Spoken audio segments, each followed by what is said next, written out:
안녕하세요.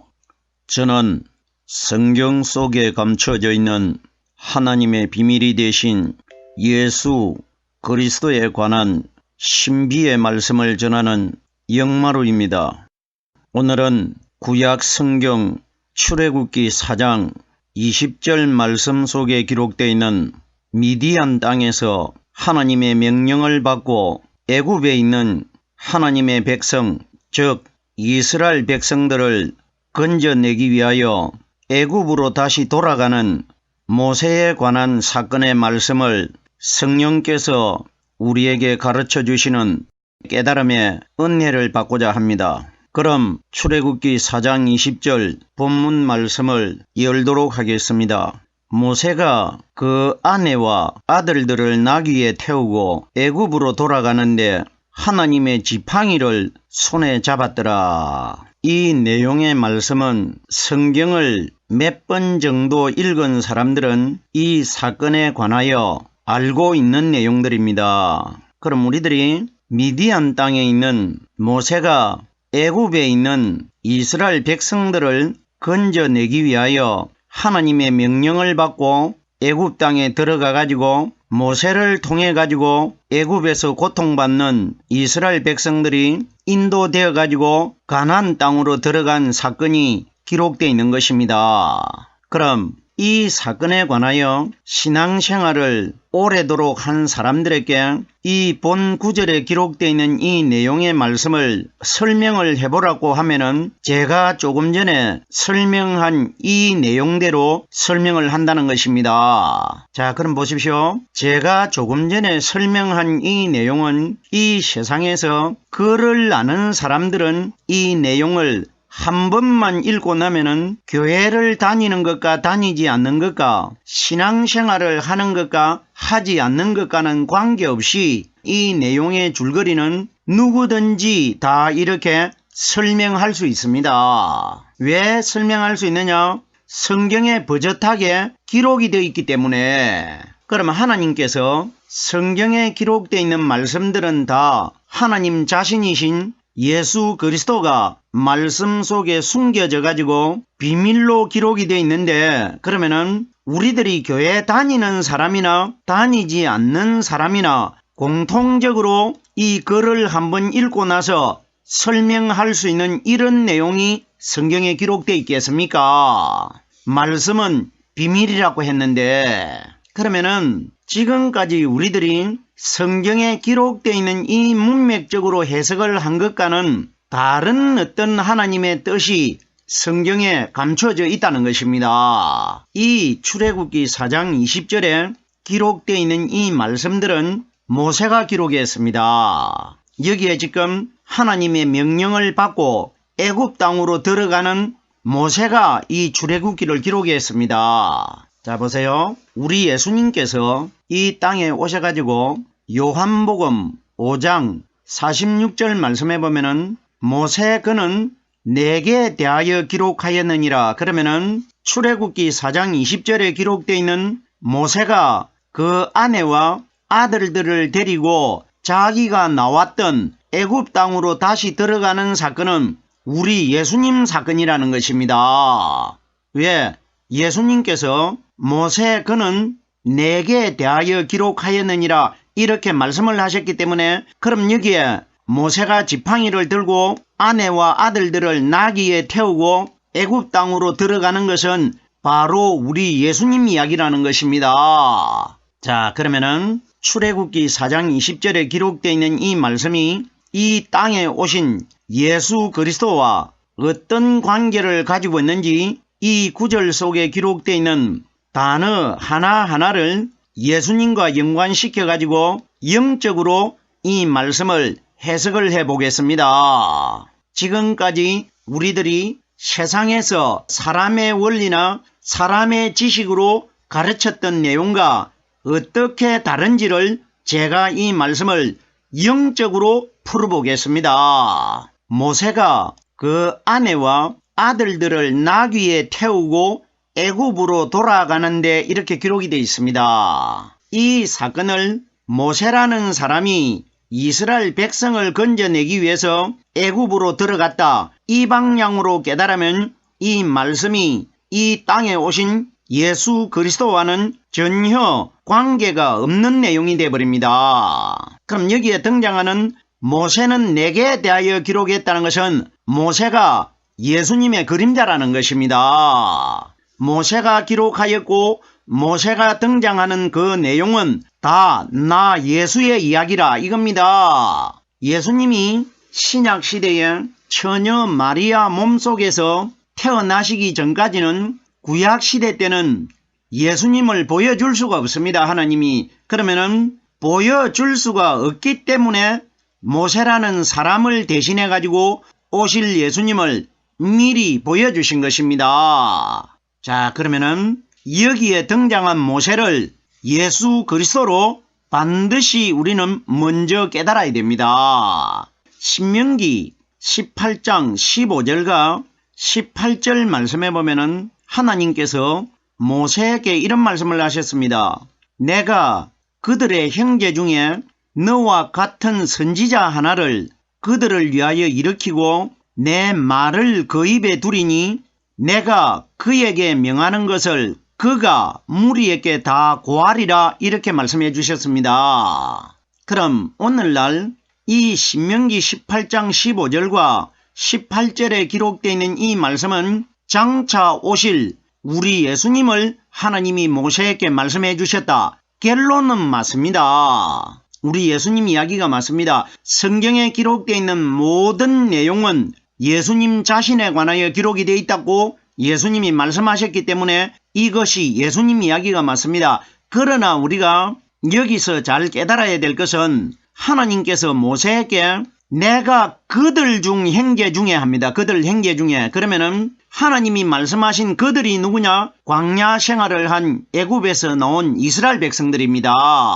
자, 그럼 보세요. 결론은 영적으로 우리 예수님을 세우신다는 이야기가 맞는데 그러나 그때 이스라엘 백성들에게 이 말씀을 적용을 시키면은 이건 누구를 가리켰느냐? 모세의 후계자 여호수아를 가리킨 것입니다. 그러면은 모세도 오실 예수님의 그림자였고 여호수아는 오순절날 이 땅에 임하실 성령님의 그림자입니다. 자, 그러면은 여기에 이때 광야 생활을 할 때에 하나님이 말씀하신 대상은 이스라엘 백성이기 때문에 이스라엘 백성들에게 세워준 지도자는 선지자는 여호수아입니다. 그러면 성경에 여호수아가 선지자라고 어디에 기록되어 있느냐? 보세요. 이 사건에 참여한 여호수아는 선지자라고 기록이 되어 있지 않는데 우리가 스가랴서에 보면은 여호수아는 대제사장이라고 기록이 되어 있습니다. 그러면은 요단강을 건넌 여호수아와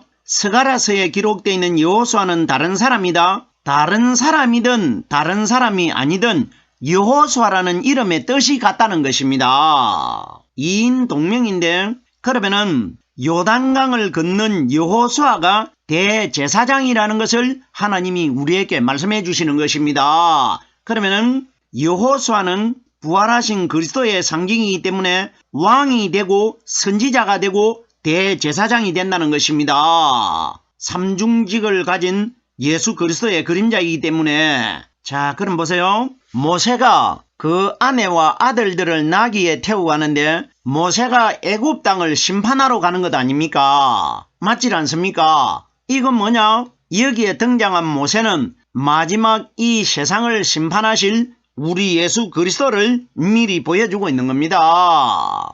애굽은 세상입니다.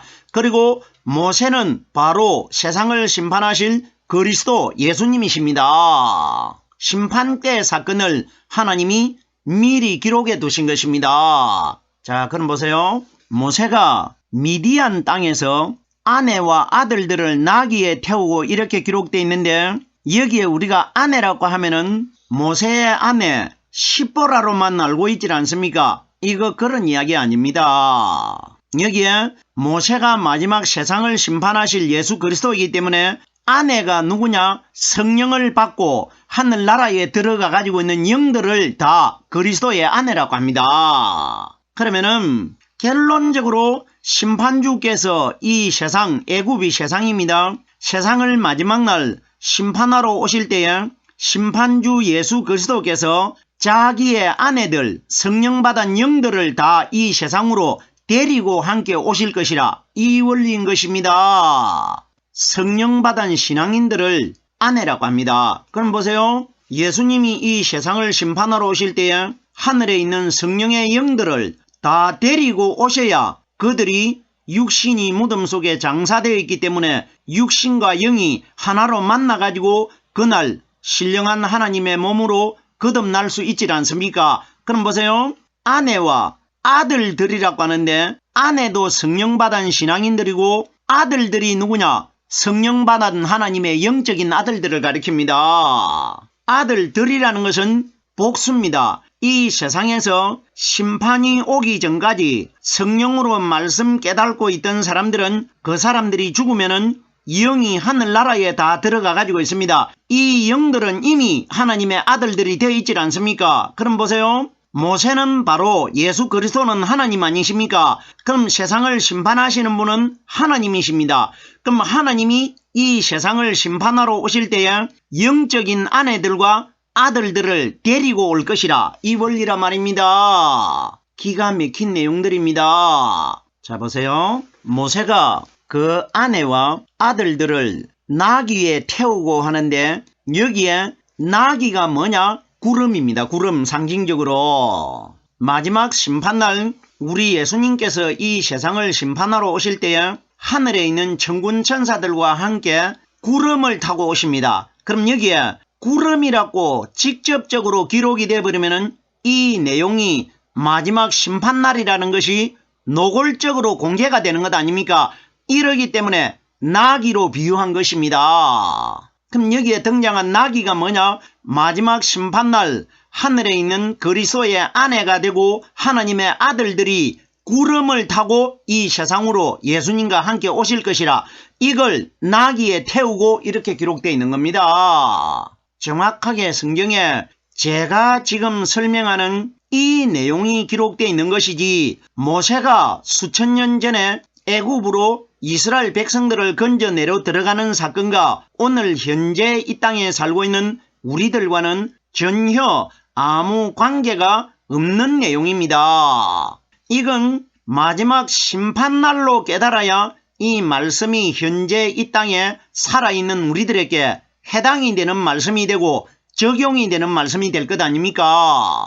자 그러면은 모세가 그 아내와 아들들은 유대인과 이방인들 중에 성령으로 말씀 깨달은 영들을 아들들이라고 합니다. 그럼 나귀에 태우고 하는 것은 마지막 심판날 예수님과 함께 하늘에 있는 영들이 구름을 타고 이 세상으로 오실 것이라 이겁니다. 나귀에 태우고 애굽으로 돌아가는데 보세요. 모세가 애굽에서 나왔질 않습니까? 나와가지고 미디안 땅에 머물고 있었는데 미디안 땅에서 하나님을 만나가지고 애굽 땅으로 다시 들어가질 않습니까? 이건 무슨 이야기냐? 이 세상에 오신 예수님이 무덤 속에서 성령 세례를 받고 하늘나라로 승천하셨다가 하나님을 만나신 이후에 마지막 심판날 이 세상에서 돌아가신 그 예수님이 이 세상을 심판하기 위하여 다시 돌아오시겠다 이겁니다. 이러기 때문에 애굽이 정확하게 이 세상입니다. 돌아가신다는 것은 예수님이 이 땅에서 하늘나라로 승천하셨다가 마지막 심판날 다시 이 땅으로 우리를 선별하기 위하여 돌아오시겠다 이겁니다. 기가 막힌 내용입니다. 자 보세요. 그러면은 모세가 하나님을 어디서 만났느냐 하면은 미디안 땅 시내산에서 만났습니다. 아라비아에 있는 시내산에서 만났습니다. 하나님을 만난 곳은 다 하늘나라입니다. 구약에 모세가 하나님을 만났던 시내산이 어디냐? 상징적으로 복음시대의 예루살렘 산을 가리키고 복음시대의 예루살렘 산은 바로 하늘나라의 상징입니다. 그러면은 모세가 가시떨기 나무 속에서 하나님을 만난 그곳 시내산은 바로 하늘나라의 상징입니다. 이 땅에 부활하신 예수님이 하늘나라에서 하나님을 만나고 마지막 심판날 자기가 이 땅에서 태어나가지고 역사했던 이 나라로 다시 돌아오겠다. 이걸 기록한 것입니다. 자, 보세요. 제가 신의 산은 예루살렘 산이고 예루살렘 산은 영적으로 하늘나라라는 것을 말씀을 드렸는데 이것이 우리 마음속에 받아들여서 적용하기가 상당히 어려운 내용입니다. 그러나 성경이 그렇다고 하면 그런 겁니다. 구약의 모세가 하나님을 만난 시내산이 오늘날 예루살렘 산이고 예루살렘은 바로 영적으로 하늘나라를 가리키는 것입니다. 자, 그러면은 모세가 만났던 시내산도 하늘나라인 것이고 왜? 그곳에서 하나님의 음성을 듣고 하나님을 만났기 때문에 그러면은 예수님이 무덤 속에서 부활하신 예루살렘 산도 바로 하늘나라를 가리킵니다. 예루살렘이 하늘나라라는 것은 성경에 여러 곳에 기록이 되어 있지 않습니까? 자, 그럼 보세요. 가장 우리가 선명하게 시내산이 예루살렘 산이고 예루살렘 산이 하늘나라라는 것을 깨달을 수 있는 말씀의 구절이 어디에 기록이 되어 있느냐? 신약 성경 갈라디아서 4장 25절에 보면은 이런 말씀이 기록되어 있습니다. 시내산은 지금 있는 예루살렘 산과 같은 데니 이렇게 기록되어 있습니다. 자, 그럼 보세요. 이건 우리에게 성경이 무엇을 증가하고 있느냐? 모세가 구약시대 때에 하나님을 만났던 그 산이 지금 이스라엘에 있는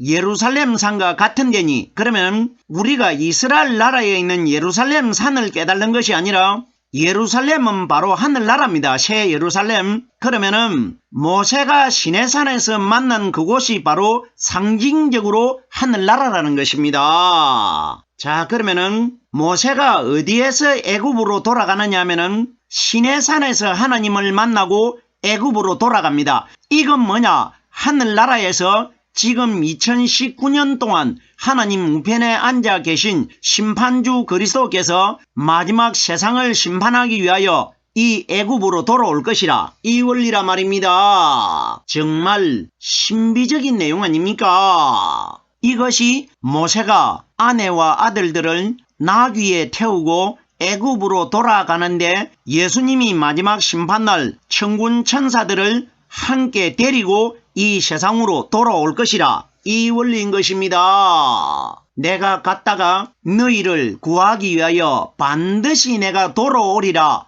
예수님이 말씀하셨지 않습니까? 1차적으로 돌아오신 분은 보이지 않는 성령이시고 두 번째 예수님이 반드시 돌아오신다고 하신 그분은 마지막 세상을 심판하실 그리스도이십니다. 자, 보세요. 우리가 여기에서 아주 신비한 내용을 깨달을 수가 있는데 자, 보세요. 모세가 애굽으로 들어갈 때에 자기와 함께 동행한 사람이 출애굽기 4장 20절에는 모세, 아내, 아들들, 모세의 아들은 게르손과 엘리에셀 두 사람입니다. 그러면은 아내, 아들 두 사람, 모세 네 사람입니다. 그런데 보십시오. 여기에 한 사람이 지금 빠져 있는데 누구냐? 아론입니다. 하나님께서 아론과 함께 가라고 분명히 말씀을 하셨기 때문에 이때에 우리가 모세와 아내와 아들들이 나귀를 타고 애굽으로 돌아가는 그 사건을 생각하면 안 됩니다. 왜? 이것은 마지막 심판 사건이기 때문에 그러면은 이때에 아론이 함께 동행을 했는데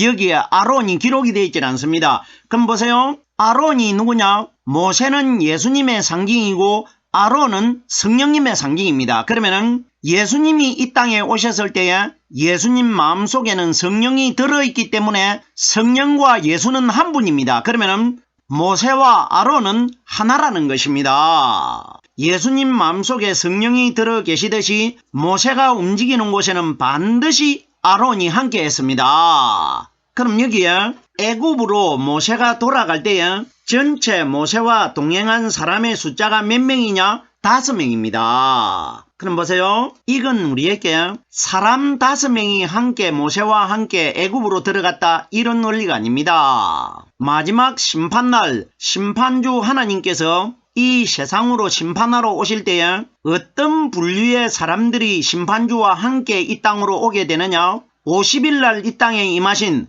오순절날 이 땅에 오신 5 숫자를 가진 성령으로 말씀 깨달은 사람들만 신부와 아들들이 되고 성령이 되기 때문에 함께 데리고 오겠다. 이걸 우리에게 하나님이 말씀해 주신 것입니다.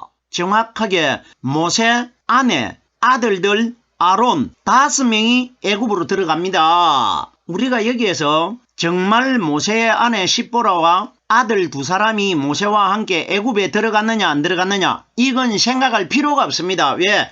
애굽 들어가는 사건이 아니고 마지막 심판 사건이기 때문에 아내와 아들들은 이 이후에는 어디에도 기록이 되질 않습니다. 이 사건 이후에는 이건 뭐냐? 아들들과 아내 사건이 아니기 때문에 이후에 기록이 되지 않는 겁니다. 심판 사건을 우리들에게 가르친 것입니다. 계속해서 다음 소절을 보겠습니다. 모세가 애굽으로 돌아가는데 모세의 손에 하나님의 지팡이를 손에 잡았더라. 하나님의 지팡이가 뭐냐? 우리 예수님 마음속에 들어있는 성령입니다. 성경이 가리키는 지팡이가 뭐냐? 지팡이와 막대기는 예수를 가리키고 지팡이는 성령을 가리킵니다. 자 보세요. 우리가 잘 알고 있는 시편 23편에 보면은 여호와의 지팡이와 막대기가 나를 안익게 하느니라.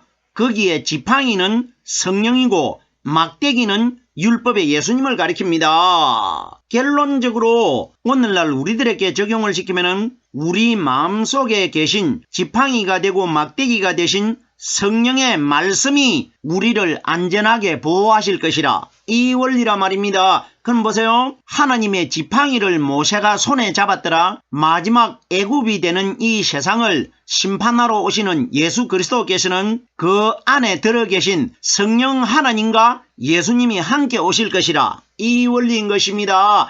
그럼 여기에 지팡이가 성령을 가리킵니다. 그러면 상징적으로 지팡이는 아론의 상징이라 말입니다. 아론이 성령의 상징이기 때문에 자 보세요. 출애굽기 4장 17절에 보면은 하나님께서 모세에게 너는 이 지팡이를 손에 잡고 이것으로 이적을 행할지니라. 이 땅에 오신 예수님 자신이 이적을 행하신 것이 아니고 예수님 속에 들어 계신 지팡이가 되신 성령의 능력으로 예수님이 이적을 행하셨습니다. 지팡이가 성령이고 하나님이십니다. 자 보세요. 이사야 11장 4절 말씀해 보면은 그 입에 막대기로 세상을 치며 입술의 기운으로 악인을 죽일 것이며 막대기가 뭡니까? 지팡이 아닙니까? 결론이 뭡니까? 이 땅의 심판주를 막대기라고 하고 지팡이라고 하고 말씀이라고 하는 것입니다. 모세가 애굽으로 돌아가는데 하나님의 지팡이를 손에 잡았더라. 손은 뭡니까? 사람의 마음을 상징합니다.